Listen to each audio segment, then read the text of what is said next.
എന്തുകൊണ്ട് computer science എനിക്കൊരു difficult സബ്ജക്റ്റായി? First reason, എൻ്റെ വീട്ടിൽ കമ്പ്യൂട്ടർ ഇല്ല. അതെങ്ങനെ ഓൺ ചെയ്യണം, ഓഫ് ചെയ്യണം എന്നൊന്നും എനിക്കറിയില്ല. പിന്നെ CPU, UPS, mouse, keyboard, printer ഇങ്ങനെയുള്ള ഫാൻസി നെയിംസൊക്കെ എനിക്ക് ഭയങ്കര കോംപ്ലിക്കേഷൻസ് ഉണ്ടാക്കി. ഈ കോംപ്ലിക്കേഷൻസ് പതിയെ പേടിയായി. എന്നിരുന്നാലും ഞാൻ പരമാവധി ട്രൈ ചെയ്തുകൊണ്ടേയിരുന്നു.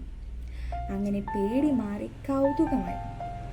പിന്നെ കമ്പ്യൂട്ടറുള്ള റിലേറ്റീവ്സിൻ്റെ വീട്ടിലെല്ലാം പോകുമ്പോൾ അതൊന്ന് യൂസ് ചെയ്യാനുള്ളൊരു കൊതിയായി. ആ അവസരങ്ങളെല്ലാം ഞാൻ പരമാവധി മുതലാക്കിയിട്ടുണ്ട്. അങ്ങനെ ഇരിക്കെ ഞാൻ സ്കൂൾ മാറി.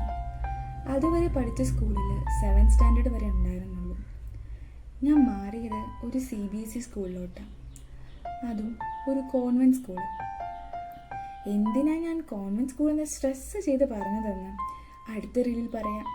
ആസ് യൂഷ്വൽ, കമ്പ്യൂട്ടർ ആദ്യമായി യൂസ് ചെയ്തപ്പോഴുള്ള നിങ്ങളുടെ എക്സ്പീരിയൻസ് തീർച്ചയായിട്ടും ഷെയർ ചെയ്യണേ. To be continue. ബൈ.